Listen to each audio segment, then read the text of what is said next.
Fernando Linares conversando con Darío Adanti.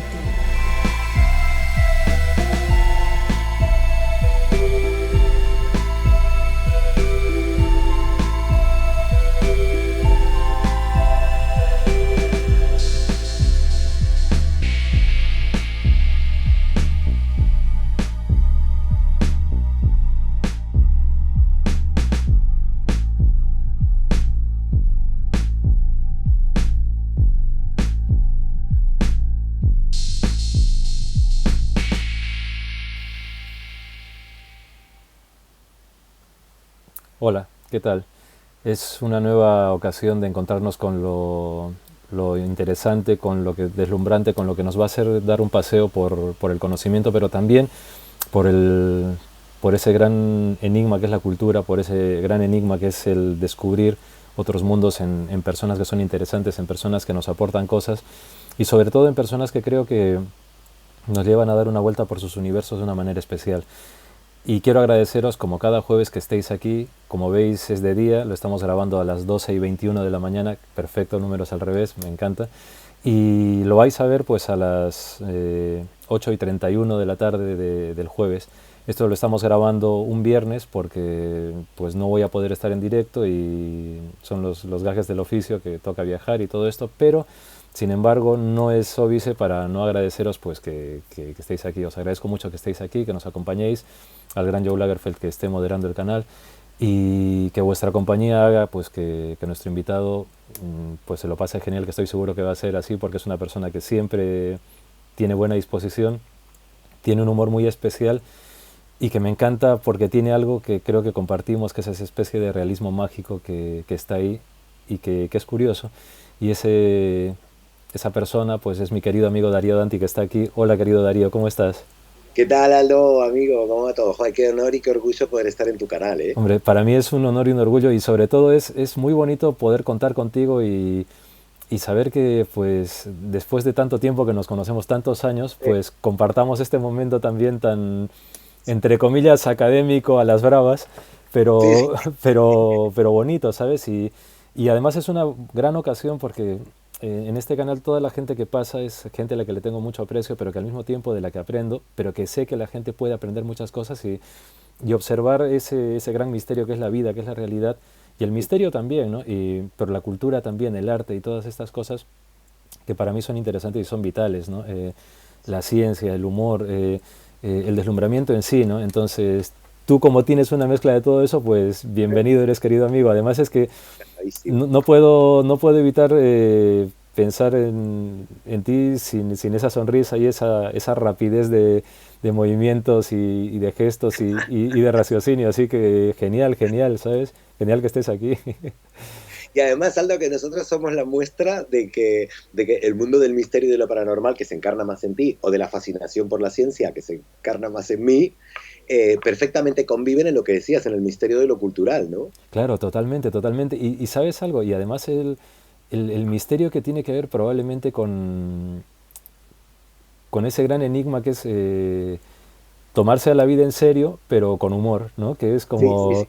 Y encontrarle a la seriedad ese punto necesario de lo que mucha gente llama humor negro, pero que en realidad no es humor negro, para mí es humor real, que es otra cosa, ¿sabes? Totalmente, claro, sí. Y es desacralizar. Sí, es verdad que, por ejemplo, a mí algo que me fascina del tema de lo paranormal o de lo sensitivo y todo esto, no es tanto como mucha gente que intenta buscar explicaciones científicas. Yo creo que la ciencia tiene unos parámetros y luego hay otros parámetros para otras cosas, pero que a mí lo que sí me fascina es que hemos asumido demasiado el respeto o el miedo a la muerte de los monoteísmos, digamos, ¿no?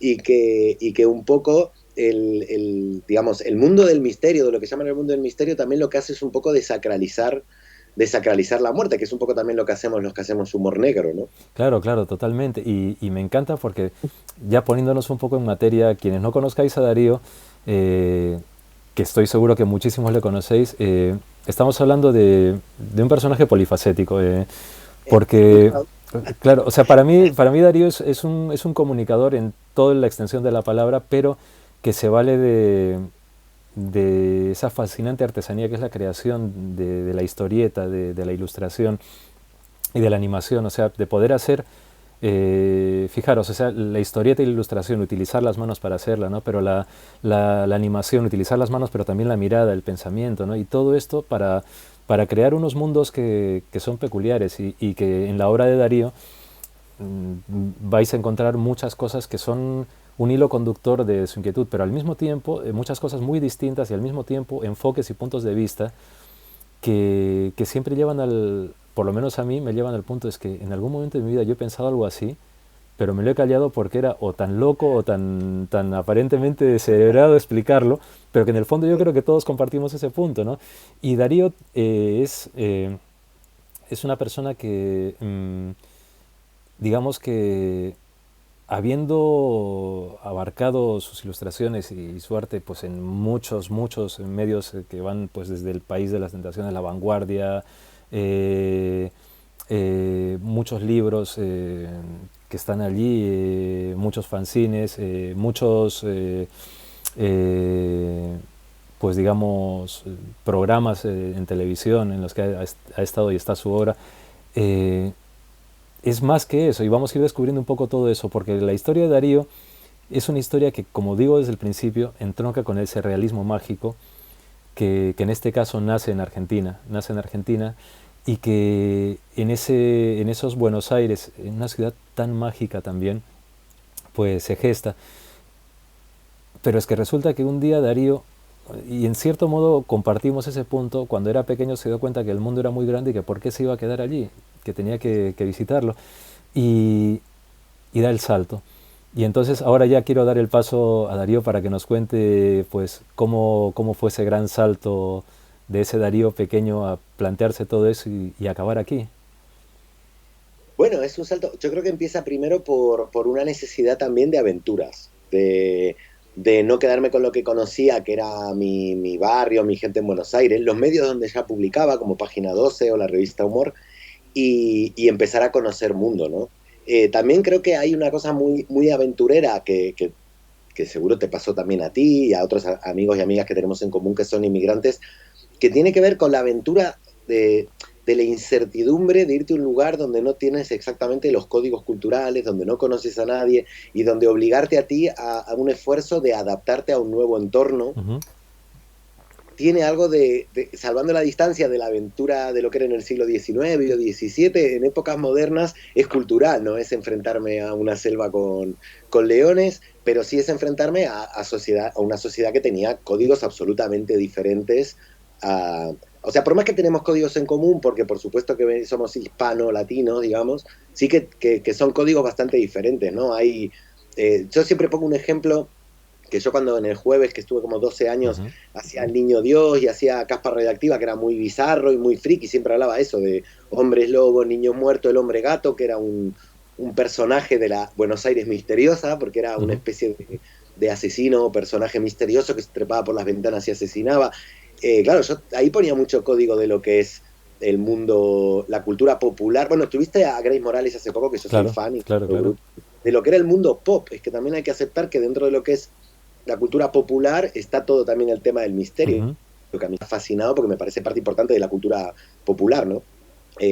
Y de pronto, claro, a mí me gustaba agarrar al luchador mexicano, al hombre lobo, pero al hombre lobo del lobizón, no al hombre lobo europeo, sino al lobizón gauchesco, Claro, la luz mala.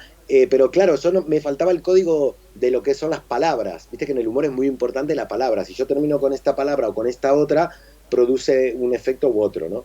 Y claro. entonces empecé a construir un humor con muy pocas palabras, muy sintético de palabras, pero porque me faltaba justamente todo ese aprendizaje de esa cultura nueva, que al final lo terminé asumiendo y ahora hago cómics con muchas más palabras, ¿no? Que las que hacía. Pero me encanta una cosa de esto, porque, o sea, por ejemplo, ahora que estoy poniendo una imagen de tu estudio en la mesa, con el, el sagrado y al mismo obsceno formato de la hoja en blanco, ¿no? El folio en blanco, Sí, eh, me gusta mucho que cuando dices el punto de la aventura, sí, entronca con el hecho no deja de ser como la historia del héroe y del arquetipo, ¿no? De eh, atravesar todo eso, o sea, cruzar ese charco gigantesco que es el océano, sí, la incertidumbre, la soledad en el sentido de plantearte que estás solo, que por mucho que estés con gente, estás solo, ¿no? Que es tu circunstancia.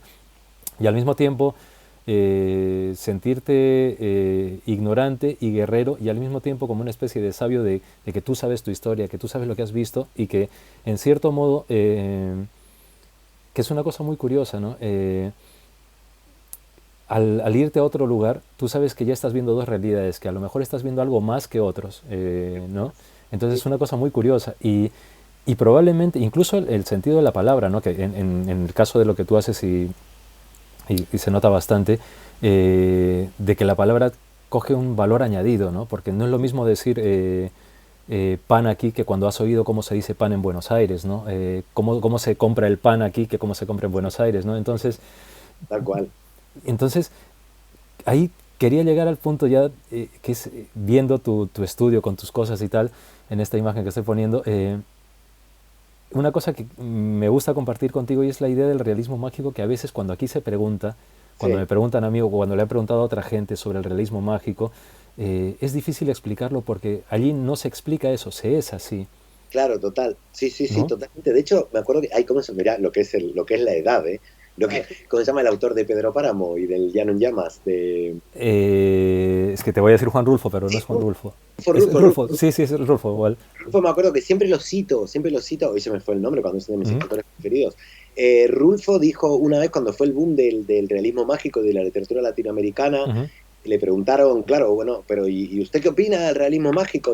Por Pedro Páramo, y el tipo dijo, pero es que los muertos hablen en México no es realismo mágico, es realismo. claro, claro, Entonces, claro, claro. a mí me acuerdo que me impactó mucho porque es verdad que, encima tú que has vivido en Buenos Aires, el hecho de que todos tuviéramos en los 80 cuando éramos jóvenes, miedo al hombre gato que te entrara por la ventana, el tema de eso, yo que mi familia venía de La Pampa, de un pueblo de La Pampa, bueno, un pueblo es una ciudad ya, General Hacha, pero es el pueblo, ¿no? Porque Ujú, son, ahora no sé cuántos habitantes eran, pero cuando yo era chico eran menos, y de pronto, claro, todas esas extensiones, ¿no?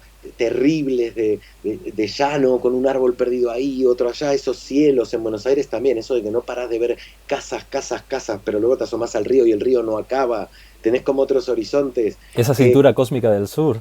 sí, totalmente esa cintura cósmica del sur y diferentes elementos de la cultura popular que van desde lo lingüístico hasta lo histórico, hasta...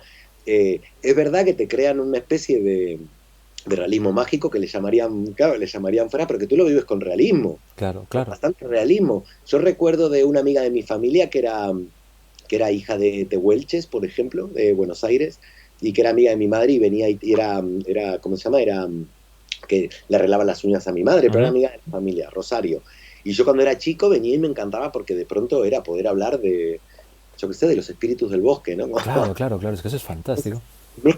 Se mezcla los ritos precristianos, digamos, ¿no? Con la vida cotidiana y tú lo vives como con cierta normalidad, ¿no? Lo vives como algo... Es verdad que Europa, por toda la cultura, que también es una cultura muy interesante, ¿no? Ujú, Pero que por otro lado, toda la cultura esta racional que viene de la Ilustración y de la Revolución Francesa, también tiene eso, pero ha quedado bastante más sumergido o ha quedado bastante más tapado ujú. por todo un gran trabajo académico y tal, ¿no? Pero es verdad que la cultura incluso académica, incluso intelectual en Latinoamérica se nutre también de eso, de esa especie de realismo mágico, como le llamaríamos, pero que en realidad se vive en el día a día, ¿no? Claro, Los mitos y las leyendas siguen estando vivos a pesar de la industrialización, de la tecnología, siguen estando ahí. Es muy común ver en tu propia familia alguien que incluso puede ser médico, médica, súper racional y que pone la estampita del gauchito Gil para que sus hijos aprueben la carrera, ¿no? sí, sí, sí, sí, o tener un Pugliese en algún lado. Claro, tener un Pugliese y hay que entender los mitos como tanto de Evita como de Maradona también en un término místico, ¿no? Claro, claro. Y no está reñido con el hecho intelectual, digamos, ¿no? O racional o tal. Aquí sí que obviamente que la ilustración y el racionalismo, supongo que por toda la presión que tuvo del nacionalcatolicismo, ¿no? Durante épocas de oscuridad de la Edad Media y posteriormente del franquismo, hace toda una especie de batalla, ¿no? Ujú, Contra todas estas cosas. Y sin embargo, una gran cosa que hacía aquí Mondo Bruto, que justo entrevistaste a Grace Morales, que es una de mis personal heroes, ujú, era justamente rescatar que, yo qué sé, que Paco Martínez Soria, eh, fenómenos de, yo qué sé, el hombre lobo de Galicia, sí, sí, sí. Unamuno, todos están vinculados por lo que es el fenómeno cultural, de la cultura popular, ¿no? Y entonces sí que nosotros venimos con esa carga que es bastante diferente a la europea, ¿no? Y acá nos nutrimos también de la europea, ¿no? Sí, porque afortunadamente yo creo que hay ese punto de Sí, conexión, porque aquí, por ejemplo, claro, estaba Valle Inclán, estaba Gómez de la Serna, o sea, también había, digamos, claro. esos puntos tan fantásticos, ¿no? Hacerme es increíble, sí, sí, sí. Y, ¿sabes? Total, Me, sí, me sí, llega, me lleva Gómez de la Serna y Valle Inclán me llevan a, digamos, claro, tú has estado en el Jueves, además yo particularmente creo que en la mejor época del Jueves en cuanto a expresión y sí, a esa libertad creativa explosiva, ¿no?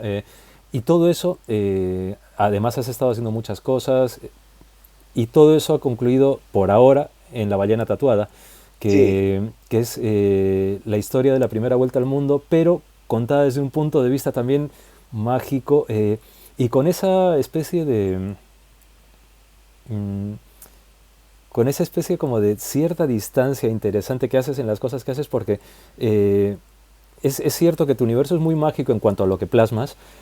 Hay una especie de ironía muy fina que está todo el tiempo allí y que es una ironía muy inteligente por otro lado, pero que siempre hay como una especie de distancia que en mi caso, no sé por qué, pero siempre me genera un poquito de melancolía. No sé por qué, no lo sé, sí. ¿sabes?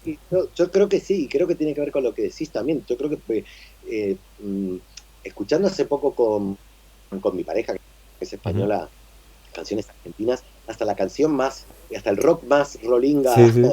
futbolero que cantas con la mano así, tiene un dejo de melancolía. Hay algo de melancolía en no sé si no es latinoamericano en general o es específicamente de Buenos Aires, no lo sabría decir. Porque es verdad que Buenos Aires por la humedad, porque es una sociedad que se creó muy conflictiva, porque asumió muchísimos inmigrantes de diferentes naciones a la Ujú, vez, que no se entendían por el idioma, y creo que eso propició cierto estereotipo del cantamañana, estafador, porque en realidad eran todos que tenía que sobrevivir a principios de ujú, siglo.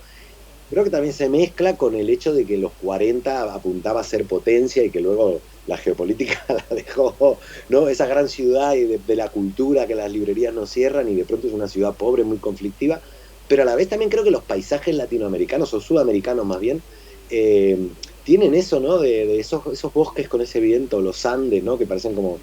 Tienen también cierta melancolía y es verdad que a mí la melancolía siempre subyace ahí ujú. abajo y está la gente también. Sí, sí, es verdad que yo eso lo he llegado a notar ya de grande. Yo no sabía que lo tenía hasta que un día dije, coño, pues si soy súper melancólico, un elfo.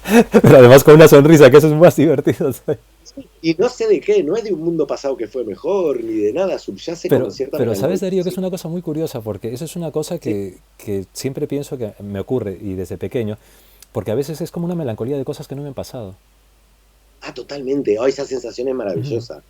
Es verdad. De mundos que uno no ha vivido tampoco, de tiempos que uno no ha estado. Sí, sí, sí. Es que es interesante. Bueno, ¿sabías que con lo de la ballena tatuada hay algo que no lo digo? Sí que lo nombro solo en unas páginas, pero que viene de mucho más profundo, que una de mis fascinaciones con el tema de la vuelta al mundo pasa justamente por algo que está vinculado, por así decirlo, a la cultura del pensamiento mágico, ¿no? Y es que, de alguna manera, y esto creo por ahí tiene que ver con lo que antes te decía del paisaje sudamericano, ¿no? Que yo lo considero ya desde Perú Ujú. para abajo, de hecho Argentina era el Bajo Perú, Claro. en la época del virreinato y en el incanato también.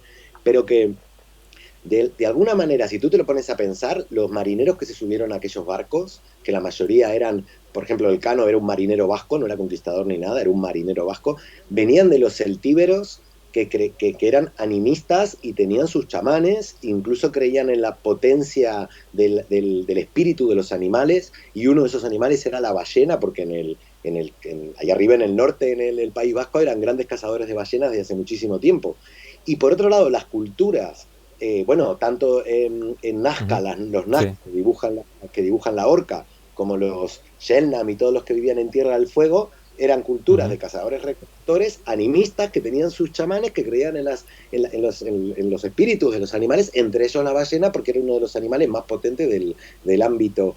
Y sin embargo, claro, cuando se encuentran en la Patagonia, en el fondo, por más que unos vienen conquistados por el cristianismo, yo creo que en esos paisajes en esa época encima, ¿no? Del fin del mundo, del último confín, con los Andes, con todos esos canales, con la Antártida ahí al lado, con los vientos, con aquellos animales, de alguna manera los navegantes europeos tienen que haber tenido algún tipo de regreso a sus orígenes celtíberos y haber tenido algún tipo de conexión también con lo chamánico, ¿no? Entonces, me parece que creo que en ese sentido sí que tengo una especie, en La ballena tatuada, de melancolía por un mundo que no viví, que es el mundo un poco previo a la civilización. Y tiene que ver, mira lo que te voy a decir, porque lo hilo todo así locamente, en que leí un libro buenísimo de un antropólogo, ahora no me acuerdo el nombre del antropólogo, pero el libro está en Akal, Ujú, que se llama La mente en la caverna, donde el tipo te cuenta que en las pinturas neolíticas europeas, de España, de Francia, donde empiezan a hacerse pinturas ujú. rupestres, primero en cuadrícula, luego en espiral, luego empiezan a representar los animales, el tipo te dice como que en realidad eso fue un trabajo de los chamanes, de alguna manera a través de plantas psicodélicas, de poder salirse del show y comunicarse con lo Sí. natural, y que eso los llevó a empezar a plasmar de forma gráfica en las paredes esas cosas que luego es lo que terminará evolucionando en la pintura, en el arte, en la escritura, en la religión, Ujú. etcétera, etcétera. ¿No? Y entonces hay una relación directa entre chamanismo, psicodelia y origen del arte. Y eso pasa aquí y en las cuevas de Latinoamérica, Ese ¿no? libro, La mente en la caverna, es que me suena, es que es muy interesante. Creo que es de Delgado, si no me equivoco, de Lo de la Francisco Delgado, psicodelia, creo que es, pero bueno. no me acuerdo, está en Ujú. Acal, pero porque me lo Sí. leí justo hace como 5 o 6 años y me voló la cabeza, vamos. Pues, Pero que pues mira, me interesa mucho porque justamente el hecho de la caverna conecta también con el hecho de tu trabajo en el estudio, por ejemplo, ¿no? De tu caverna personal donde tú pues estás creando y me pregunto cómo es ese proceso creativo, porque has llegado a la ballena tatuada, pero luego vienen más cositas y luego viene toda tu obra de atrás, ¿no? Pero ¿cómo se gesta ese momento tan solitario de creación en el que tú estás en el estudio y estás solo? bueno, yo creo que por eso me fascinó el libro, porque sí que creo que la experiencia es bastante similar, y por eso me mola que digas lo de la caverna, a lo de cuando el chamán, que yo tengo la teoría que el chamán en las tribus, sean celtas o indígenas sudamericanas, era como yo, era el asmático que no podía ser guerrero, el que podía correr detrás del bisonte para cazarlo, decía, pues mira, yo me dedico a comunicarme con los entes. Entonces, lo de estar solo en tu estudio, en tu casa, frente al papel en blanco que antes lo mencionabas, también tiene mucho que ver con el tipo solo en la caverna enfrentado a la pared de la caverna, ¿no? Y sí que hay un momento casi de posesión en que tú no sabes por qué ciertos temas, ciertas lecturas, puede ser películas, lecturas, bueno, lo hablábamos que también la entrevistaste, que yo soy muy fan de Laura Pérez Claro. Granel, y hablábamos de todo lo que habla David Lynch, de lo que es la creación y tal, ¿no? Y yo sé que creo que hay algo de casi de posesión inconsciente que no tenés muy bien ni idea de dónde viene y de cosas que se han mezclado entre lo que has leído, has hablado con amigos, has visto en cine, has escuchado una canción, donde de pronto eso toma una forma personal tuya que no sabes muy bien por qué y se apodera de ti de tal manera que te obsesiona tener que plasmarla y te obliga a hacer todo un esfuerzo que sabes que no te va a dar mucho dinero, que no te vas a forrar ni nada, pero que te es más importante eso que la vida, ¿no? Y te obsesiona escribirla, bocetarla, dibujarla, pintarla. Hay algo todavía mágico en ese proceso creativo que yo no sabría definir de otra manera y no me interesan las explicaciones psicologicistas Ya. al respecto. Me gusta esa posición infernal de la obsesión de algo que se ha formado en tu interior y que ha sido una mezcla de cosas que no sabes muy bien de dónde vienen, ¿no? Sí, y además es que yo creo que en el hecho de... Porque una cosa que me parece fascinante, mira, ahora por ejemplo estoy poniendo la imagen de toda aquella caspa radioactiva. O Sí, sea, todo ese universo, todo ese batiburrillo de cosas, eh, o por ejemplo el cuadro de Elvis Christ, que está Elvis con sí, unos ovnis y con un alienígena y tal. O sea, todo eso sí. tiene un sentido fascinante porque, claro, la pregunta es ¿de dónde viene todo eso? Porque evidentemente, claro, o sea, te nutres de cosas que se quedan en tu subconsciente, de Claro. todas las cosas que te gustan y tal, y que el cerebro puede trabajar de mil formas, pero más allá de todo eso, digamos, eso que se llama el gusto, por ejemplo, ¿no? De poner este color con este que combine y tal. O sea, ¿de dónde se genera todo ese batiburrillo que hace que luego Bueno, dos manos o una acabe haciendo esto, ¿no? sí, sí, sí. Yo creo que por eso me sentí tan identificado cuando llegué a España con Mondo Bruto, ¿no? Porque solo que con Mondo Bruto trasladado a Sudamérica. Ujú. Creo que la cultura popular, cuando yo me crié, tanto de niño como tal, mezclaba primero lo de los ovnis en el Cerro Uritorco, ¿no? Que Claro. estábamos todos fascinados, que salían revistas, en periódicos, en no sé qué. Luego la película que creo que a toda una generación nos impactó, del que lo daban en la tele como documental, de recuerdos del pasado, Ya, ¿no? Después eso se mezclaba con mitología propia de ahí, que ha sido una mezcla de mitología incaica, con cazadores recolectores claro. patagónicos, con indios del Amazonas, mezclado también con la propia simbología cristiana, que a mí me interesa mucho, ¿eh? Es decir, yo soy crítico a los monoteísmos o al Ujú, cristianismo cuando son institución y marcan leyes, pero luego como evolución humana del pensamiento me parece muy interesante, ujú. digamos, ¿no?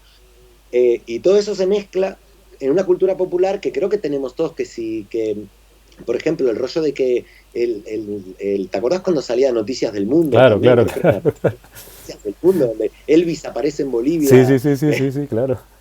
Y claro, se mezclaba ahí todo el mundo bizarro, que diría Mundo Sí. Bruto, se mezclaba también yo qué sé, con que nosotros en los 80 leíamos a Humberto Eco, ¿no? O leíamos a Roland Barthes y escuchábamos a Lou Reed y a la Velvet Claro, Underground. Entonces, ese batiburrillo creo que fue nuestra cultura de los 80 en Buenos total, Aires, y vamos. ver muchas películas, o sea, porque por ejemplo Mucho, mucho, Ultimátum a la totalmente. Tierra, que estoy poniendo la imagen, Ah, fan, super pero por fan. ejemplo tu Sí, imagen de Ultimátum a la Tierra con el sí. grifo de agua es que es divertidísima. Así que se hola. Sí. Bueno, claro, además eso, que yo me acuerdo que yo empecé en la literatura, que ahora leo sobre todo Ujú, historia, antropología, leo mucha ciencia, antes leía mucha más novela y tal, pero empieza porque mi madre que ha sido traductora de inglés, profesora de inglés, de todo relacionado a inglés, pero siempre ha sido muy ujú. lectora. Y entonces, claro, cuando vio ya que yo de adolescente me flipé con la primera masacre en Texas, cuando me flipaba con las películas de ciencia ficción.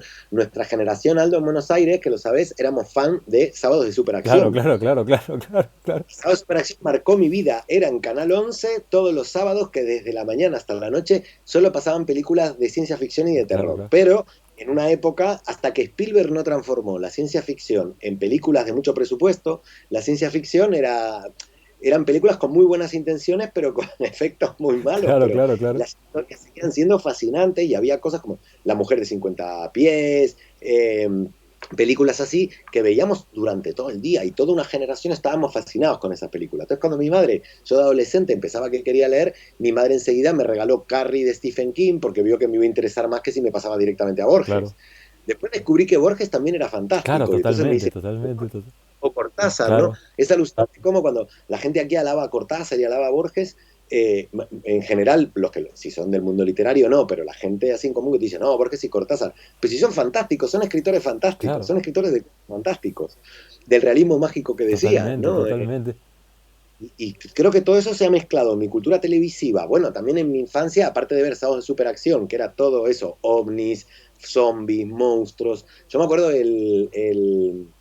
yo me casé con un zombie de Sí. Turner, creo que es, en blanco y Ujú, negro. Ay, me fascinó un montón, porque no eran las películas de zombie que también soy fan, italianas, claro. americanas, ya de los 70 80, sino que es en blanco y negro, de un directorazo que después también hizo la Catwoman, la Mujer Ujú, Pantera, y donde de pronto ves al zombie de Haití, ya no ves el mito zombie europeo, claro. sino que ves al zombie de Haití, que ya empieza a entrar con cosas culturales de tus propias raíces, ¿no? Y eso se mezclaba entonces mi madre me empezó a regalar eso, Stephen King, después me regaló Edgar Allan Poe traducido por Cortázar, y entonces yo empecé a ver Masacre en Texas, las películas de Sam Raimi, y todo eso se empezaba a mezclar con los Monty Python, Claro.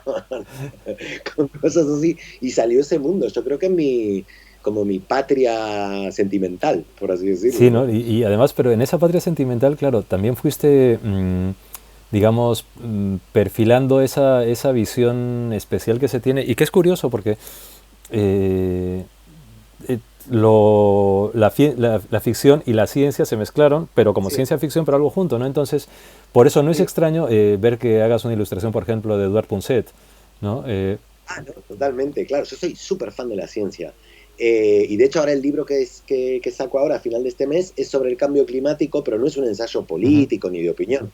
Es divulgación científica, es cómo funciona el sistema atmosférico, que es muy complejo porque es un sistema caótico, un sistema dinámico no lineal, y cómo dicen los especialistas, expertos y los científicos que hemos ido ujú, fastidiándolo, pero con la contradicción de que todo lo que está fastidiando el clima es además lo que nos ha mejorado la vida. Claro. Es decir, sin plásticos no hubiéramos tenido la vacuna contra el COVID. Sin petróleo no hubiéramos tenido los aviones que han hecho que llegara la ciencia a un montón de lugares. Claro, Pero a la vez claro. todo eso mismo que nos ha hecho tener un mejor nivel de vida tiene un precio a pagar, que es esto del yin y el yang, el blanco y el negro, que es que estamos envenenando nuestra propia atmósfera. Y lo cuento a nivel científico porque me fascina la ciencia, ¿no? Yo creo que en esta guerra entre lo fantástico y lo científico, me parece que primero, como me dijo alguna vez un amigo, que me dijo, no todo es ciencia, ¿no? O sea, no todo es ciencia. Entonces, no hay que querer primero aplicar la ciencia a todo, ni querer meter todo dentro de la ciencia. Y yo tengo tanto fascinación por cosas, bueno, lo cultural de hecho es poco científico, ¿no? Digamos, lo cultural es lo que se dice, es un misterio también lo cultural. Intervienen tantos elementos ahí que es como muy complicado hacer un análisis. Cuando dicen, no, un ensayo crítico cultural, digo, madre mía, a ver, ¿no? Porque digo, son tantos que intervienen en lo cultural que digo, que alguno se te va a escapar, ¿no? Y entonces son mundos que a mí me fascinan. Me fascina el mundo de toda la cultura, de la ciencia ficción, de los zombies, de los ovnis, y por otro lado me gusta la ciencia pura y dura, de la física, la antropología. Y hay un mundo en la antropología, con esto de la mente en la caverna, que se junta porque te permite ver cómo eran las culturas chamánicas del Neolítico, claro. Con lo cual sí, puntos que podés llegar a disfrutar de eso, ¿no? Y justamente que lo explique como si fuera el origen del arte, ¿no? Lo que me parece súper fascinante. Totalmente. Es parte de yo que soy muy abierto en general, y todo lo que me produzca placer intelectual lo agarro sin ningún tipo de complejo. Y de hecho, en esa especie como de cóctel que haces de la realidad, sí. También lo haces con Mongolia, o sea, y con, sí. Digamos, desde un punto de vista en el cual el humor sociológico se convierte también en una antena muy potente de traducción de la realidad, ¿no? y de reflejo de la realidad. O sea, no deja de ser un gesto también, en cierto modo, chamánico. Total, es que, lo acabas de decir, ¿sabes qué? Otro libro que leí que flipé, que era de un antropólogo americano, porque no está traducido al castellano y me costó mogollón leerlo, porque yo leo bien inglés y es una novela contemporánea, pero imagínate un antropólogo de los años 40, que se llama, en inglés se llama, tampoco me acuerdo el autor, pero en inglés se llama algo así como la sátira ritual mágico de la antigüedad, que yo no lo sabía. Y el tipo te cuenta que en las tribus, tanto americanas como de Norteamérica, de Sudamérica, y tribus también asiáticas y africanas y todo, y en pueblos anteriores a los griegos en el Mediterráneo, la sátira, que es el humor básicamente social o político, irónico y tal, surgió como un rito chamánico de maldecir al otro, que yo no lo sabía. Curioso. Entonces, te juro, entonces lo acabas de decir y dije, flipé, porque yo buscando las raíces de la sátira, para un día me encantaría escribir un cómic sobre las raíces de la sátira, y descubrí de antropología y me voló la puta cabeza, me lo tuve que comprar en Amazon y tal, porque no está traducido, y te cuenta que, por ejemplo, no me acuerdo qué tribu de Norteamérica creía que si cuando agarraba a su enemigo y lo estaba por matar, el enemigo se reía de él, lo maldecía para siempre. Y entonces apenas agarraban al enemigo, le cortaban la boca y le cortaban la lengua para que no se pudiera reír de él. Curioso. Y el origen de la sátira en los pueblos griegos, pero anteriores a la cultura helénica, cuando todavía eran cazadores recolectores y tal, puede ser que haya surgido la sátira como una manera de, digamos, un grupo que uno se burlaba del que creía que había hecho mal al grupo, a la tribu, al pueblo, lo que fuera, y todos los demás riéndose exorcizaban el mal que le había hecho al grupo y a la vez lo estaban maldiciendo, ¿no? Y flipé, porque no era algo que yo tuviera claro, esta relación con el chamanismo, cuando me flipa el tema. De pronto descubro que un antropólogo lo escribe, me voló la puta cabeza, y lo acabas de decir además. Y pone otro ejemplo que me flipó, que no me acuerdo si fue Scott o alguno de los que llegó al Polo Norte, primero que se encuentra con los Inuit, que se ve que los Inuit, y esta anécdota me voló la cabeza, se ve que los Inuit no tenían en su mística, digamos, no tenían un cielo, un infierno, no tenían una cosa mucho más natural a la hora de morirse y terminar siendo parte de la naturaleza, pero no había un premio o un castigo en el más allá, digamos, ¿no? Y tampoco tenían un policía, un estado que pusiera leyes de lo que estaba bien o estaba mal. Entonces había un brujo que él lo traduce como brujo satírico, que cuando alguien hacía algo que era malo para el grupo, no compartir lo que pescó, lo que fuera, en las reuniones comunales, en el iglú comunal, empezaba a hacer cantos y poesías satíricas muy bestias, muy brutas, muy animales sobre esa persona, y todos se reían de él, Y era una manera, primero, de comunicar que eso estaba mal y después de castigarlo. Lo mismo que pasaba con las culturas grecolatinas y tal. Y entonces, no sé si era Scott u otro que llegó al Polo Norte, vio un iglú tribal y escuchaba carcajadas, carcajadas. Parece que están los diarios del tipo, carcajadas. Y el tipo se acerca, pues está muerto de frío, quiere contactar con ellos y tal. Y de pronto ve salir a un inuit llorando mientras los demás se partían el culo porque lo acababan de castigar con un acto cómico Ya. chamánico. Y eso me voló la cabeza cuando lo leí. Y es verdad que yo no tenía conciencia, pero es verdad que si te pones a pensar, por ejemplo, cuando en Mongolia hacemos un chiste sobre un político, sobre un candidato, siempre buscas un candidato que te caiga mal por lo que ha hecho, por lo que ha dicho, ¿no? Y entonces lo pones de una manera como si le intentaras pillar con el chiste el espíritu profundo de ese político que él no quiere demostrar en público. Claro, claro. Si tú pones a un político como, yo qué sé, por decirte algo, ¿no? Como descuartizador, que acaba de descuartizar a alguien, no es que sea un descuartizador, pero es como si tú lo estuvieras desnudando y mostrándole una esencia que él intenta ocultar, y tiene mucho de cultura chamánica también. O sea que sí, hemos quedado con la palabra adecuada porque lo he leído. Esto no es impresión mía, lo he leído. Genial, y además es que incluso cuando dices lo del exorcismo, entronca con, Sí, por ejemplo, cosas tan curiosas como la Biblia Negra de Mongolia, ¿no? Y también, yo creo que entronca también con el hecho de llevar a hacer Mongolia como espectáculo también, en el cual sí, ya se entra en una cosa que, además estoy poniendo una imagen que salís vosotros dos, Edu y tú, que me recuerda mucho a los ejercicios de pánico que hacía Jodorowsky, porque hay...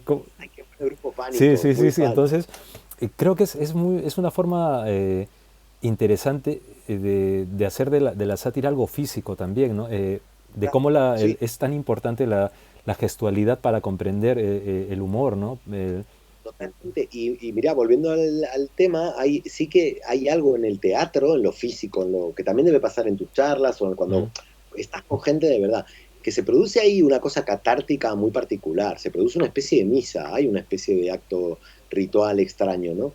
Y sabías que justamente, mira, pero mira que son las casualidades, que antes me decías cuando tú estás en tu caverna por tu estudio de donde Ujú. dibujas, ¿no? ¿Sabes que cuando yo empecé a salir a hacer cosas, primero a dibujar con Frank Nixon mientras él tocaba, después ya el show con Mongolia, o fue paralelo y tal? Y justo tuvo que ver con que vino Liniers, el dibujante Liniers, que es muy amigo, Ujú. yo soy fan de Ricardo de Liniers, y él venía con Johansen a hacer el espectáculo que Johansen tocaba y él Sí. dibujaba. Y entonces, claro, yo los fui a ver en Casa de América, esto fue hace muchos años, y después fuimos a cenar y fuimos a tomar unas copas, y Liniers me decía, Milla Darío, tenés que salir de la cueva. Los dibujantes cuando salimos de la cueva y nos exponemos al público, tenés algo muy especial y es que ves cuál es el resultado de tu chiste, de tu humor, de aquello que tú pergeñaste solo en tu casa y que no sabes cómo es recibido. En público vas viendo la recepción y eso te produce una sensación muy particular. Y me decía, anímate, sal de la cueva, vete, haz algo en un teatro o con alguien. Y realmente me quedó la lucecita cuando se dio la oportunidad que tuvo que ver Juan Diego Boto, que nos ofreció hacer la obra.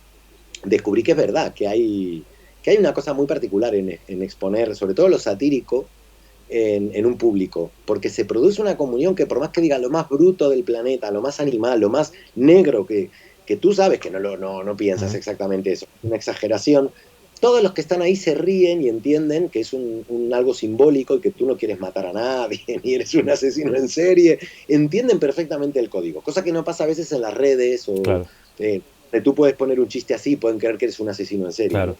Y entonces se da una cosa muy especial y muy ritualística en el teatro. A mí me quedé enganchado y me cuesta mucho dejar de hacerlo. Y eso que Edu, ya hace un año y pico que se fue de Mongolia, sigue siendo accionista, seguimos siendo muy amigos, pero no está allá en Ujú. Mongolia.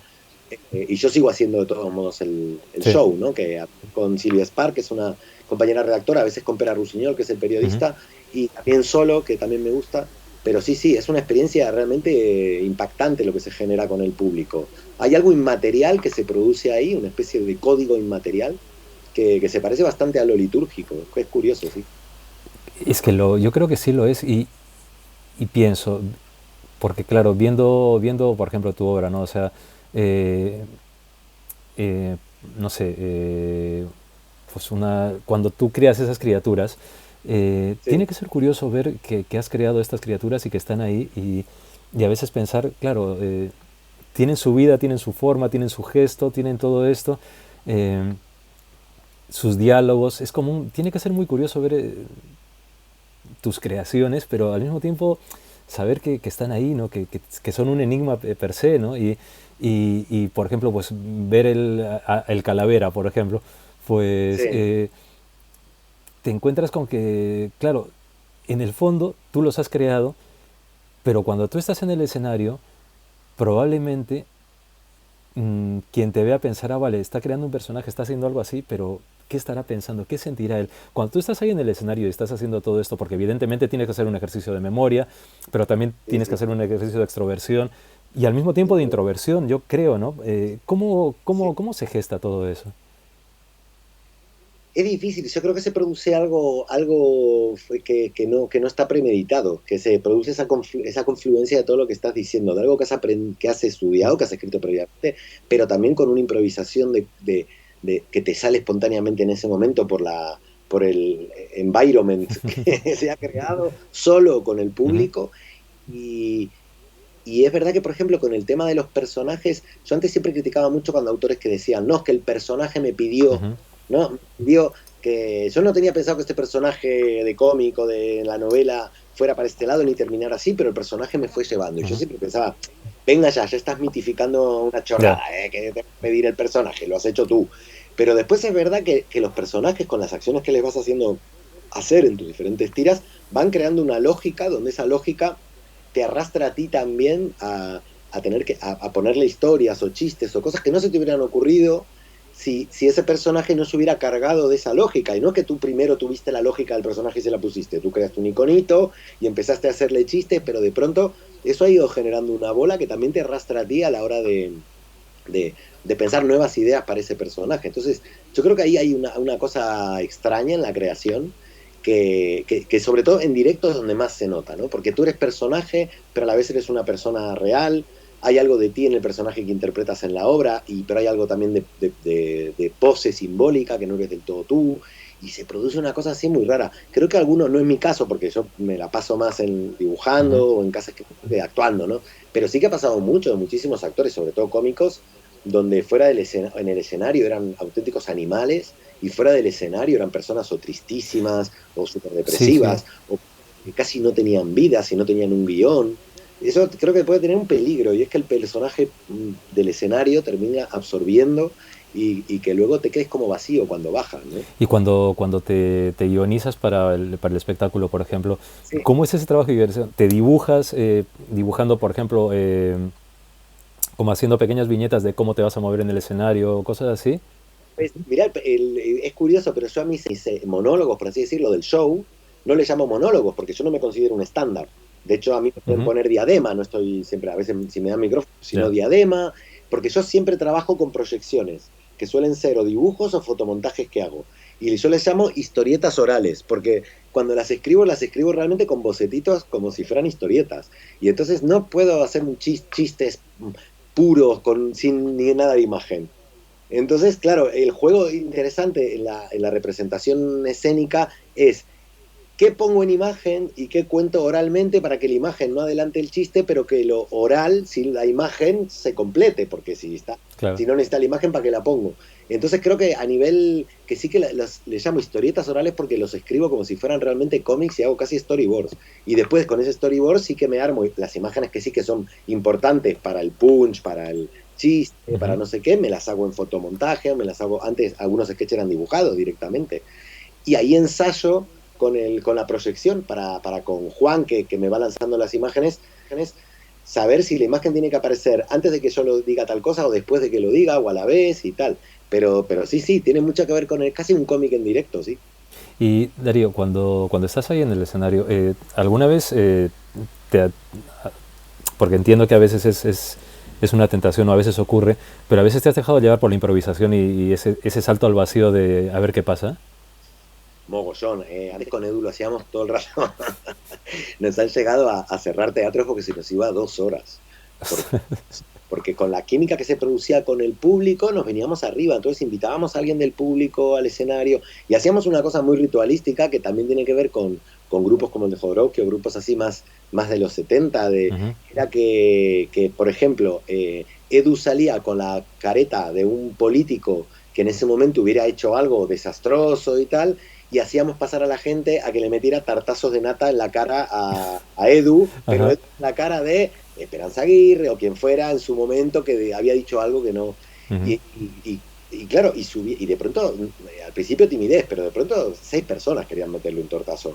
Y alguno le metía un tortazo que Edu se ha llegado a caer y a hacer daño, porque la rabia con que se lo daban era como si realmente fuera el político. Ya, claro, claro. Cuando entrábamos a improvisar con el público, y bueno, ha matado a Esperanza Aguirre, policía, no sé qué, y llegamos a hacer cosas muy graciosas como que un amigo, Fabián, que es carnicero, pizzero, heladero, que Ujú. es argentino, que es un genio, que hace unos helados y una maravilla, y un pizzero ahí, pizzero Ujú. argentino, ¿no? Nos hizo pizza para convidar a, a todos los espectadores con pizza. Qué bueno. Yo dice, oigan, que voy a ir. Decía, os hago unas pizzas y os llevo. Y a Rapa, que es el director de arte, pero es el verdadero fundador de Mongolia, que también es argentino, le dijo, che, Fabián, y si en vez de traer una te traes 10 y te las pagamos y repartimos entre todo el público. Y él, no me pagáis nada, voy, no, te pagamos, que no, que no. Y entonces Rapa dice, no, hagamos lo siguiente, yo me disfrazo de un repartidor de pizza y en medio del show ustedes párenla y digan que tienen mucho hambre, que van a llamar a un servicio de pizza y que fue absolutamente improvisado una hora antes de empezar el show. Y entonces, en medio de uno de los sketches, yo digo, joder, qué hambre que tengo, habría que llamar a comer una pizza, ¿no? Porque ya son las 11 de la noche, no hemos comido. ¿Quién más no ha comido? ¿No? Y ahí levantaban unos, bueno, Ujú. ¿qué, pizza, todos quieren pizza, ¿qué pedimos? ¿4 quesos? ¿Qué pedimos? Y así que Genial. llamábamos y venía Rapa por la entrada con 6 cajas de pizza cortadas y iba repartiendo a todo el público. Y fue algo que improvisamos. O sea, Pero eso es genial, mucho. porque era meter al público en la Sí, sí, historia, total, ¿no? había mucho, eso sobre todo los primeros años con Edu, era de absoluta improvisación, de absoluta y total improvisación. Creo que ahora nos hemos vuelto más grandes, entonces es todo más estructurado, ¿no? No que en cada sketch no intervenga el público y no haya un momento de improvisación, pero esto de volver loco el show una hora antes de que empiece, Claro, sí era claro, claro. mágico, era realmente mágico, realmente era maravilloso. Darío, y cuando estás creando, por ejemplo, estoy poniendo imagen de los Cramps ahora, Sí, que soy muy fan y tal. no, es fan Cuando, también. cuando tú empiezas a crear, porque en el escenario haces esto con los estímulos que hay y tal, pero cuando estás solo, me imagino que vuelve ese trabajo de introspección, ¿no? De autoobservación. Eh, ¿Qué empieza primero en un dibujo? O sea, porque a veces yo me pregunto cuando veo, no sé, en tu caso, ¿no? O en el caso de Laura Pérez, claro, os veo que hacéis esto y digo, ¿y ya? O sea, yo estaría pensando por dónde empiezo. Sí, sí, es Y, verdad, es buena pregunta, ¿eh? Yo no sé si no es el oficio, de dibujar, que al final te hace que te lances a dibujar. A mí en general lo que me suele llevar a hacer un dibujo suelen ser eh, grabados antiguos, fotos antiguas o eso, o imágenes de películas, o de pronto veo, yo qué sé, eso mismo que decís, The Cramp, y un día estoy ujú. escuchando con mi playlist, cuando estoy con The Cramps a saco, y digo, joder, qué ganas tengo de dibujar a los Cramps. Es que y empiezo mientras veo las fotos de Lux Interior o de Poison Ivy, empiezo a intentar dibujarlos y tal. De pronto, no sé, te viene también como una cosa así de quiero dibujar esto. A veces me pasa que es muy loco porque yo no tengo carnet de conducir y creo que no podría ser buen conductor porque Ya. voy por la carretera, voy por cualquier lado y de pronto veo que esto suena muy chorra, pero te juro que me pasa de verdad. Y veo una nube y digo, hostia, qué buena cara que está formando la nube, esa cara es mortal, y todo esto que sacar y ponerme a dibujar. Y me pasa mucho que en una época lo hacía en la pandemia, lo hice mucho en Instagram, que ponía todas las fotos que yo le saco a objetos donde veo caras. Pues todo el rato me pasa que veo cosas y veo caras, la cafetera, la tostadora, Ujú. y le veo la cara perfectamente, y veo caras que digo, pues si esta parece una cara mía. Y entonces enseguida me tengo que poner a dibujar la cara. Tengo un montón de fotos que con el móvil, no bien sacadas, no podría hacer un libro de esto. Donde encontrando fotos en el, ¿cómo se llama? En el empapelado de la pared, en Ujú. una farola, y entonces después me apetece llegar a casa y dibujarlas. En mi caso se produce así el proceso. Pero además se producen procesos como lo que habías contado de la ciencia, ¿no? Sí, Porque, por ejemplo, dibujas a sí, Richard Feynman con el texto y entonces todo se genera ahí, pero la cara es como muy, muy potente, ¿no? Porque sí. eh, la cara como creo que la cara hace parte de la historia que se está contando. No es tanto de la broma que quieres expresar o del pensamiento satírico, sino es parte de algo Sí, más como profundo, es ¿no? verdad, y de hecho yo siempre digo que no hago retratos, que hago monstruitos. porque siempre que alguien me dice, me tienes que dibujar a mí, y digo, bueno, pero que sepas que te voy a dibujar bastante satánico, o sea, vas a tener los ojos blancos encendidos, tu color va a ser azul y rojo. Es verdad que en Ujú. eso me sale mucho como el expresionismo, y ahí sí que creo que hay cierta melancolía en el color, en la expresión de la cara. Y ahí sí que no intento ser cómico. Cuando yo hago caras de personas que existen, intento representarlas como me sale, por así decirlo. No podría Ujú. decir que es como lo veo, porque no lo veo así a Richard Feynman, pero es como me sale, ¿no? Eh, pero sí que sé que no es una caricatura, no es una caricatura, no es un narigón, no es como la Ujú. caricatura clásica que sí que intenta ser gracioso. Claro. Pero me salen así, me salen como esos monstruitos y no sabría muy bien decir por qué. Lo explicaba hace poco en una entrevista que se lo escuché decir a Fontana Rosa, que el estilo de uno es el hijo de sus limitaciones y no de sus virtudes. Pues es muy interesante Sí, eso. Pero sin embargo hay una cosa curiosa, porque por ejemplo, el gato de Schrödinger, cuando lo dibujas, sí, hay otro tipo de estilización. sí, también es verdad. Con los animales tienes un tipo de estilización distinto, es curioso. Yo creo que con los animales me sale toda la vena de dibujo animado, que soy fan clásico de Betty Boop, pero también de Félix the Cat, de Disney, que yo soy súper fan del primer Disney. Y me sale mucho la Ujú. animación esa clásica y el dibujo clásico bueno, de Crazy Cat, soy terriblemente fan, ¿no? Eh, Claro, claro. eh, pero de pronto después en las caras no sé por qué me sale más el retrato expresionista, sí, es verdad. Es cierto, al humano lo dibujo más expresionista y a los animales los dibujo más dibujo animado. Oye, Darío, y después de todo este tiempo y de todas las cosas que has estado haciendo, eh, cuando piensas en el Darío más chavalín que decidió irse de Buenos Aires y que se fue a Londres a buscarse la vida, pero al final regaló en Barcelona y luego aquí, eh, ¿cómo lo ves? O sea, ¿qué piensas de ese Darío? Porque, por ejemplo, pongo una imagen, ¿no? que dice, hay que llamar a las cosas por su nombre.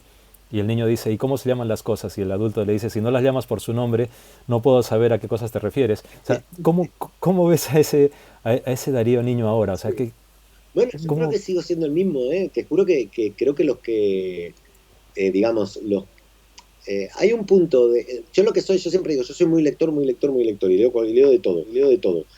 No es que sea lector por una necesidad de ser intelectual, creo que soy lector porque soy curioso. Y creo que esa curiosidad es lo que mantengo del niño, ¿no? Ujú. Y por eso, por ejemplo, siendo yo súper cientificista y súper fan de la ciencia, me sigue atrayendo el mundo que hablábamos, ¿no? De lo chamánico o del realismo mágico que le llamarías, porque creo que lo que late en ese mundo o en esa cultura es la curiosidad infantil, que a veces el adulto mata con la racionalidad pura y dura, ¿no? Y yo sigo siendo ese niño curioso donde me siguen atrapando, digamos, cualquier tipo de tema. Y también cualquier tipo de cultura en que yo pueda ir y tener que adaptarme de nuevo porque es como un nuevo descubrimiento, ¿no? Lo que sí, claro, me da mucha envidia ese Darío niño porque era capaz de hacer ese esfuerzo. Ahora yo me imagino, ya solo mudarme en la misma ciudad me da una pereza que flipas. Pero tengo la misma curiosidad y digo, ay, qué pena que no puedo ahora irme a vivir a París un año para ver cómo es, o irme Claro. yo qué sé, a Bolivia, a la Ujú. montaña de Bolivia para ver cómo es también la vida ahí, o irme al Amazonas, me encantaría, pero ahora sí que no tengo el cuerpo, entonces ahora sí que busco la aventura a través de los libros, de las películas o de estas cosas, ¿no? Pero sí que me siento contento en el sentido de que vencí tenía esa curiosidad no solo de leer el libro, sino de tener la experiencia vital de cambiar de sociedad y de cultura, y que por suerte fui lo suficientemente inconsciente y descerebrado como para hacerlo pensando que no tenía ningún coste a pagar, y Ujú. tiene un coste a pagar, tú también lo sabes porque has vivido en todos lados. Al final dejas atrás amigos, familia, que ves pocos, que al final que sigue estando el contacto ahí. ¿Eh? A Claro. veces ves a un amigo que vive en tu propia ciudad que al que dejaste en Buenos Aires, que Sí, cada sí, vez sí. que vas una vez por año, una vez cada 2 años lo ves. En cambio, tu mejor amigo de aquí de Madrid, porque está muy liado y porque tú estás muy liado, por ahí lo ves una vez cada 2 años Claro, también. claro, claro, claro, claro. Pero es verdad que nada, que estoy muy contento en eso, en haber asumido la valentía de haber podido irme a lo loco, a la aventura, a ver qué pasaba con total irresponsabilidad de mi parte, ¿no? Y además, lo bonito es que en ese punto infantil también, digamos que mantienes esa mezcla de contextos y en lo cual lo real y lo irreal pueden estar juntos. Entonces, puedes poner un cementerio donde haya dos perritos y que uno le diga a uno, creía que te gustaban los huesos? Y el otro le diga, sí, pero odio los buffets libres, ¿no? O sea, eh, ¿sabes? O sea, juntar esa cosa que se tiene, ¿no? Cuando se es niño, que es mezclar todo, que no es esto lo esto, sino es todo unido, ¿no? No, no, totalmente. Esa falta de respeto por lo dogmático, ¿no? O por lo cerrado. Y yo creo que, por ejemplo, con respecto a la muerte, creo que a muchos de los que hacemos humor nos llama mucho eh, el humor con respecto a la muerte, porque obviamente la muerte sigue siendo el gran misterio de la vida, o sigue siendo aquella cosa que más no, ¿no? En cuanto a Ujú. estar vivos, claro, su némesis, que es estar muerto, es lo que nos provoca todavía ese pavor o ese vértigo, o como digo yo, ese zoom con traveling al mismo tiempo, ¿no? Que te produce ese efecto de que se te va el fondo para atrás mientras tú vienes para adelante, como... Pero a la vez nos han enseñado a temerle y a respetarla, y yo creo que el acercamiento de niño, justamente, es desde poner a hacer una ouija, que lo hemos hecho todos los niños a ver qué pasaba, hasta poder reírte de la muerte, ¿no? Y eso sigue siendo esa capacidad de niño de no respetar lo que hay que respetar y poder jugar con todo, ¿no? Y yo creo que eso lo sigo teniendo y que eso es parte del humor también. Y en esa parte del humor también está la otra visión de lo que va a venir, ¿no? Y lo que va a venir, pues pasa por el meteorito somos nosotros, Sí, que va a salir el 24 de noviembre. sí. Quería, Entonces, quería decir algo. Mira, es cierto que lo del cambio climático está fatal de verdad y es realmente muy complejo y muy, muy, muy difícil. Pero el ser humano es resiliente y el ser humano puede adaptarse. Yo también siempre digo, cuidado porque que Jesucristo empezó como una secta apocalíptica del judaísmo. Él empezó diciendo viene el fin del mundo, ya han pasado 2000 años. ujú, Refiero, es verdad que esto es muy complejo. Esto lo que pone en riesgo no es el fin del ser humano, lo que pone en riesgo es el fin de la civilización humana tal cual la conocemos. Con lo cual es un apocalipsis, pero el apocalipsis no es final. Y también es que todavía estamos a tiempo de hacer muchísimas cosas para que la cosa no sea realmente la tragedia que puede llegar a ser. O sea, no, ujú. me refiero, porque también pareciera que si el apocalipsis viene mañana, ¿para qué voy a hacer algo? No, no. Yo creo que es mejor, como decía un científico que leí, un climatólogo, es mejor que tarde 100 años en subir medio grado el clima a que tarde un año en subir 3 grados el clima. Vale, el clima puede seguir subiendo, pero si lo ralentizamos tenemos tiempo de crear tecnologías que nos ayuden a paliarlo, ¿no? Digamos, o a mitigarlo, a que nos adaptemos como especie y que se adapten también las demás especies.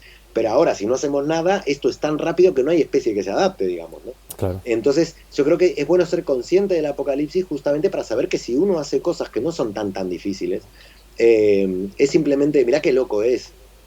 Una cosa fundamental, y esto lo puedes traducir, es que si todo lo que tardes menos en hacer, digamos, lo que tardes menos en hacer, más contamina. Es decir, si tú en vez de ir en avión vas en tren, vas a contaminar menos. Y si en vez de en tren vas en bicicleta, vas a contaminar menos. Y si en vez de en bicicleta vas a ir caminando, vas a contaminar menos. Entonces, claro, no vamos a negar el avión, pero entonces, claro, sí que podemos hacer es intentar siempre hacer las cosas en el menor tiempo posible y eso va a contaminar menos. Entonces, hay un tema que tiene que ver con la velocidad y es que sobre todo en los últimos 30, 40 años nos hemos metido en un mundo de una velocidad acojonante. Yo ahora, si llego caminando en 45, 50 minutos, voy caminando.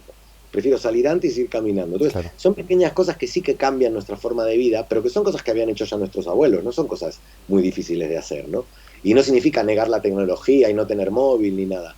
Que sí que haciéndola podemos llegar a retrasar eso y poder así ayudar a que la ciencia, la tecnología, pues nos ayude también, ¿no? Y que de una forma u otra, nos lleva también a ese pasado que nos hace pensar, ¿no? Y que nos hace evaluar cosas. Estoy poniendo una imagen, por ejemplo, Sí, pensando en el pasado, ¿no? Que aparece Saturnil, que es uno de mis ídolos también. Sasa es lo más, sí. Claro, Pero claro. Y es eso, ¿no? Yo creo que es un poco el plantearnos las cosas y el plantearnos el hecho de que la idea de la calidad de vida sí, sí, sí, es algo importante realmente, y que es algo mucho más cercano y más cotidiano de sí, lo que pensamos, ¿no? totalmente, totalmente, es que es así. Y sabes que encima lo dicen muchos científicos, si justamente luchar contra el cambio climático es luchar por una mejor calidad de vida. Y por eso te estoy poniendo comiendo un plato de cocido en la imagen, ¿sabes? Claro, claro. Y nada, ya queda poquito para acabar, pero que me encanta poder charlar contigo porque hemos charlado de tantas cosas, pero Podríamos seguir horas, ¿eh? Algo sí, así, sí, sí, sí, sí. La última imagen que estoy poniendo es cuando estuvimos con Lourdes, con Lula Loncho sí, en su programa, sí. en el A Vivir que son los días del hacer. Sí, Sí. sí, sí, Tenemos sí, una, sí. una comida, una cena todavía con la Lourdes. Eso, eso, eso.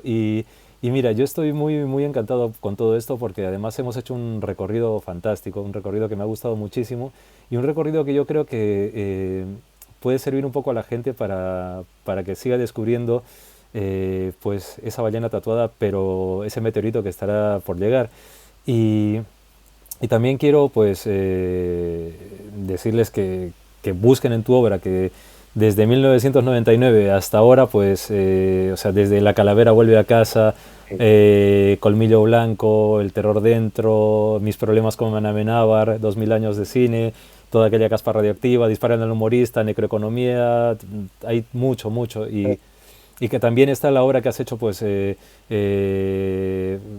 visual, ¿no? O sea, cinematográfica, La vaca láctica, Elvis Christ, Cabeza tostadora, El hombre cacto, todas estas cosas, Sí. sabes, que busquen en todo lo que has hecho, pero que sobre todo pues se metan y te busquen en twitter.com Darío Adanti, en facebook.com Darío.Adanti, en instagram.com Darío Adanti todo junto, y que en Astiberri, que está publicando tus libros, pues que en astiberri.com busquen Darío Adanti, porque van a encontrar muchas cosas que son muy interesantes, que evidentemente te sigan buscando en Mongolia, que sigan viendo el espectáculo también, pero que te sigan rastreando y que sigan escarbando porque...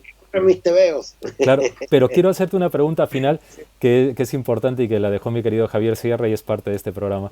Así que... Soy fan de Javier Sierra, Ujú. sí, los libros en Buenos Aires, sí, sí. Claro, claro, claro. Entonces yo quiero preguntarte, Darío, ¿crees en el alma? Yo no creo en el alma, no creo en el alma, ni creo en el más allá, en el sentido cristiano del más allá. Pero lo hablaba hace poco con Laura, ¿no? Hay una cosa muy curiosa que es, leyendo, mira, me pongo científico, y eso que, insisto, no hay que buscarle lo científico a todo, Ujú. pero sí que creo que vivimos en un mundo físico que es información, que todo es información, todo es información, y que nuestra capacidad para leer la información que nos rodea, o la información que somos, o la información que traemos, es limitada, es muy limitada. Hemos desarrollado una capacidad de lectura de la información que nos rodea para sobrevivir, y el cerebro humano se ha especializado mucho en leer información. Pero así todo creo que estamos rodeados de información, que esa información tiende a la entropía, al caos, y que sí que podemos leer información si nos logramos salir un poco de lo que es la información diaria que nos obliga a leer nuestro cerebro para poder sobrevivir, ¿no? El trabajo, Ujú. tal. Y hay muchísima más información dando vuelta, incluso inmaterial, hablo de algo como inmaterial, ¿eh? Y que incluso, por ejemplo, en tu caso, o en el caso, por ejemplo, de Paloma, claro, no tengo respuesta. Yo sé Ujú. que vos sois sinceros y que yo te conozco y sé que no hay ningún tipo. Entonces, pero puedo mantener esa contradicción en mí mismo de no creer en el alma, porque quiero no creer en el alma. Yo espero que espero atomizarme y que mis átomos se junten con otras partículas y ser parte de otro todo mucho mayor. Entonces deseo eso, más que mi yo siga aferrado a esto y a lo que he sido aquí. Pero sí que creo que existe toda una información dando vuelta inmaterial, y que hay cerebros o hay personas o hay tal que son capaces de discernir esa información que otros no disciernen, ¿no? Y entonces tengo ahí como mi propia teoría que tiene que ver con la información y con la teoría de Shannon de la información. Pero no creo, pero no puedo decir que no exista, no puedo decir que no sea. Casi que tengo una esperanza de que no exista. Mm. No me gustaría morirme e ir a un lugar donde hay un montón de gente que no me gustaría volver a ver. Pero sabes que Macedonio Fernández, que es un gran escritor argentino, que yo era Ujú. muy fan, y él era muy bonito lo que escribía Macedonio Fernández, anterior a Borges, muy humorístico. Él decía Ujú. algo muy bonito, y es: la realidad y yo nacimos en, me invento la fecha, era su cumpleaños, la Ujú. realidad y yo nacimos el 17 de septiembre de 1873. Algunos dicen que la realidad nació antes, pero claro, a él no le consta, ¿no? Y él tenía una teoría muy bonita, porque él se le murió la mujer y la amaba a la mujer, y le escribió muchísimas poesías muy tristes, pero muy bonitas a la mujer, donde él creía que como todos éramos átomos, el yo no desaparecía, se atomizaba y se fundía con los demás yo que también se habían atomizado, ¿no? Ujú. Y eso me parece muy bonito, por ejemplo. Por ahí puedo estar más cercano a a esa visión que a otra. Pues lo es interesante y es muy interesante haberte escuchado, querido amigo, y muy interesante haber compartido contigo todos esos momentos. Estoy seguro que a la gente le ha encantado y que le va a encantar a quienes lo vean después. Y espero que nos veamos en breve y que salgan nuevas cosas y que no sea la última vez que hablemos aquí en el canal, que habrá muchas más seguramente, Cuando quiera. y que compartamos esos momentos mágicos y deslumbrantes que están ahí. Así que te agradezco mucho, mucho que hayas estado aquí. A vos, Aldo, amigo, cuando quieras. Y cuando quieras, sin el canal, nos vamos a comer. Eso mismo, eso mismo. Y además que toca, ya toca. A ver si la semana que viene, a ver si la semana que viene. Ahí está, así quedamos. Eso. Y nada, quiero agradecer mucho a todos que hayáis estado aquí, que hayáis seguido nuestro trayecto. Estoy seguro que lo que Darío ha contado y ha compartido y ha vivido con nosotros en este momento, pues va a ser muy interesante. Rebuscad en su obra, rebuscad en todo lo que hace y descubriréis que la risa es un sinónimo de pensamiento, es un estado ampliado de conciencia en el cual se puede encontrar muchas cosas. Así que nos vemos el jueves que viene y seguida Darío. Y nada, que le agradezco al gran Joe Lagerfeld que haya estado aquí, como siempre a Nacho Piedra y a Felipe Repiedra, que por cierto Nacho te manda saludos, Y yo a Nacho también. y a la gran Alasne de Orol por la voz. Y nada, que espero que lo que hayáis visto pues os haya sido útil y espero que la noche sea propicia diciéndolo a las 13:25 de la tarde. Así que nos vemos el jueves que viene. Muchas gracias, querido Darío. Besos, Aldo. Nos vemos pronto todos.